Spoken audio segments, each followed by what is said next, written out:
Hi అండి. ఇదైతే మా అమ్మ నేను కలిసి మనీష్ అంటే నా పెద్ద కొడుకు ఎగ్ పఫ్ కావాలన్నాడని చెప్పి ఈ ప్రయత్నాలన్నీ చేస్తున్నాం అనమాట. ఫస్ట్ టైం ట్రై చేసాము. ఎలా వచ్చింది అంటే నిజంగా టేస్ట్ అయితే అదిరిపోయింది, చెప్పనవసరం లేదు. కానీ ప్రాసెసే నాకు ఎక్కువగా అనిపించింది. ఇంత ప్రాసెస్ పెట్టుకొని చేసుకొని తినడం కన్నా ఇంత ప్రాసెస్ పెట్టి చేసాము, కానీ చాలా టైం తీసుకుంది. చాలా అంటే చాలా, అంటే మినిమం చేస్తే ఒక 2 అవర్స్ పని ఉందంటే కాసేపు నానాలి పిండి, మళ్ళీ దానికి ఇదేంటి ఫస్ట్ నార్మల్గా పిండి కలిపి పెట్టేసుకోవాలి, మళ్ళీ ఆయిల్ పోసుకోవాలి, మళ్ళీ రుద్దాలి, మళ్ళీ మళ్ళీ బటర్ పూయాలి, చపాతీలా చేసి మళ్ళీ బటర్ పూయాలి, మళ్ళీ ఒక 10 మినిట్స్ నానబెట్టాలి, మళ్ళీ బటర్ పూయాలి, మళ్ళీ చపాతీలా చేసి ఇలా కొంచెం ప్రాసెస్ ఎక్కువగా అనిపించింది. ఎందుకో టైం టేకింగ్గా అనిపించేసింది అనమాట. అందుకని అంత ఇంట్రెస్ట్ అయితే లేదు చేయాలి ఇంకోసారి. అంటే మామూలుగానే ఇంట్లో పఫ్ఫులు తినడం చాలా తక్కువ, ఇష్టంగా అయితే తినము. కానీ టేస్ట్ చేసినందుకు మటుకు వర్తనే చెప్పచ్చు, అంటే బాగా వచ్చింది. అందుకని ఇంకా ఎగ్స్ ఇలా ఉడకబెట్టేసుకొని పిండి అలా కలిపి పెట్టేసుకొని ఇంకా తర్వాత మసాలా పెట్టుకోవాలి కదా, ఆనియన్ మసాలా పెట్టుకోవాలి కదా. మళ్ళీ ఆనియన్స్ వేసుకొని ఆనియన్ మసాలాకి ఏం లేదు, ఆయిల్లో ఎర్రగడ్డలు వేయించేసుకొని దాంట్లో ఉప్పు, కారం, పసుపు, ఇంకా ధనియాల పొడి, కొంచెం గరం మసాలా లైట్గా వేసేసుకొని చేసేసుకోవడమే. ఇంకా అది పక్కన పెట్టేసుకోవాలి. ఎగ్స్ కూడా తక్కువలు చేసుకొని పక్కన పెట్టేసుకుంటే కట్ చేసి పెట్టేసుకోవడమే అయిపోద్ది. అంతవరకు ప్రాసెస్ అంతా కంప్లీట్ అయిపోద్ది. ఇంకా లాస్ట్లో కొత్తిమీర వేసేసి దించేస్తే ఆ ఫ్లేవర్ తెలుస్తుంది అనమాట, మసాలా తింటున్న ఫ్లేవరు. ఇంకా తర్వాత మళ్ళీ చపాతీలా కొట్టుకొస్తే ఈ విధంగా మొత్తం ఒక టేబుల్కి, మాకు ఆ టేబుల్ అవైలబుల్లో ఉంది కాబట్టి టేబుల్లోనే చేసేసాం అనమాట. ఈ విధంగా చేసేసుకున్న తర్వాత మళ్ళీ చపాతీని మళ్ళీ బాగా పిసకాలి. బాగా అంటే బాగా అంత సాఫ్ట్గా రావాలి, చాలా సాఫ్ట్ వచ్చేసింది అప్పటికే. మళ్ళీ చపాతీలాగా చేసేసి ఈ విధంగా చెప్పాను కదా, బటర్ అయితే పూసుకోవాలి. బటర్ కూడా మాకు అసలు బటర్ అలవాట్లేదు, వాడని కూడా వాడడం. దానికోసంగా తెప్పించుకున్నాం అనమాట. బటర్ తెస్తే ఇంకా అది దానికి స్ప్రెడ్ చేయడానికి తెచ్చుకున్నాం అనమాట.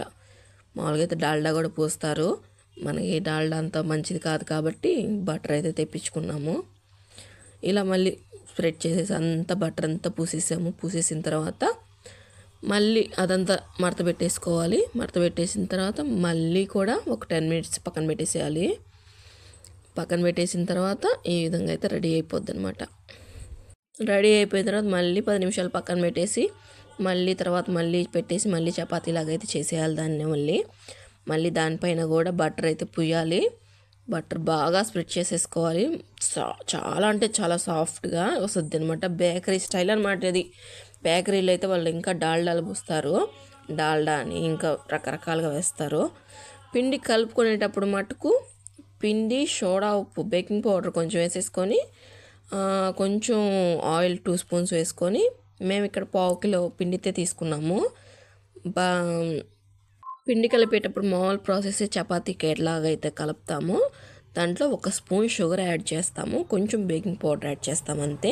ఇంకా సాల్ట్, ఆయిల్ నార్మల్గా వేసుకుంటాం అనమాట. ఇదంతా మామూలుగానే ఉంటుంది, కాకపోతే చక్కెర కొంచెం అయితే యాడ్ చేయాలి పిండిలో. అదొక టేస్ట్ వస్తుంది అనమాట. మరి చప్పగా లేకుండా కొంచెం టేస్ట్ అయితే ఉంటుంది అనమాట తిన్నప్పుడు. అందుకని ఈ ప్రాసెస్ ఇంకంతేనండి. చపాతీ అయితే చేసేసుకోవడమే. చపాతీ ఇంకా లాస్ట్లో చేసేసి ఈ విధంగా అంతా సర్కిల్ కాకుండా మామూలుగా 4 పక్షాలుగా వచ్చేటట్టు చూసుకొని చేసుకోవడమే. చేసేసుకున్న తర్వాత బాగా వచ్చేస్తుంది. ఇంకా అన్ని పీసెస్ కట్ చేసేసుకొని ఎగ్ మసాలా పెట్టేసుకోవాలి. ఈ విధంగా రుద్దేసుకున్న తర్వాత మొత్తం సైడ్స్ అన్నీ కట్ చేసేసుకున్నాను. సైడ్స్ కట్ చేసుకున్న తర్వాత ఈ విధంగా అయితే వచ్చేసిన తర్వాత ఇంకా అవి ఒక 6 పీసెస్ అయితే వచ్చినాయి అనమాట. 6 పీసెస్కి ఈ విధంగా సైడ్స్ కట్ చేసేసుకున్నాం అనమాట. సైడ్స్ కట్ చేసేసుకొని మసాలా పెట్టుకొని హాఫ్ ఎగ్ అయితే పెట్టేసుకున్నాను. ఇంకంతే. ఇంకా అది మన దగ్గర ఓవెన్ లేదు కదా, ఇంకా ఆయిల్లో డీప్ ఫ్రై చేసేసుకోవడమే. ఫస్ట్ మడత పెట్టడం నాకు అర్థం కాలేదనమాట, సరిగ్గా మడత పెట్టలేకపోయాను అక్కడ. ఎందుకు అంత అలవాట్లేదు కదా, అంత రౌండ్గా వచ్చేసింది అనమాట అట్లా. కానీ నాకు నచ్చలేదు, మళ్ళీ ప్రయత్నించాను. ఆ తర్వాత మళ్ళీ నెక్స్ట్ లాస్ట్లో ఒక 3 ఉన్నాయనగా అప్పుడు సెట్ అయిందనమాట పర్ఫెక్ట్గా. కొంచెం పర్వాలేదు అనిపించింది, ముద్దగా చేయకుండా షేప్ వచ్చిందనమాట, పఫ్ షేప్. ఇదిగోండి ఇది ఈ షేప్ వచ్చిందనమాట. నాకు నచ్చింది ఈ షేప్ అయితే. మిగతా అన్నీ రౌండ్గా కొంచెం ముద్దగా అనిపించినాయి. ఫస్ట్ టైం కదా, పర్వాలేదు, ఎట్లొచ్చినా తినడానికి కదా అని చెప్పి ట్రై చేసాం. నిజంగా టేస్ట్ అయితే నిజంగా నెక్స్ట్ లెవెల్ వచ్చింది. సూపర్ ఉంది టేస్ట్ కూడా. మసాలా ఇంకొంచెం కడుంటే మటుకు అసలు సూపర్ ఉండేది. అసలు ఫస్ట్ టైం ట్రై చేసి తినడం. నేను మామూలు బయట కూడా ఎగ్ పఫ్లు అంటేనే తాకను అనుకోండి, అంతే. పఫ్ అంటేనే తాకను.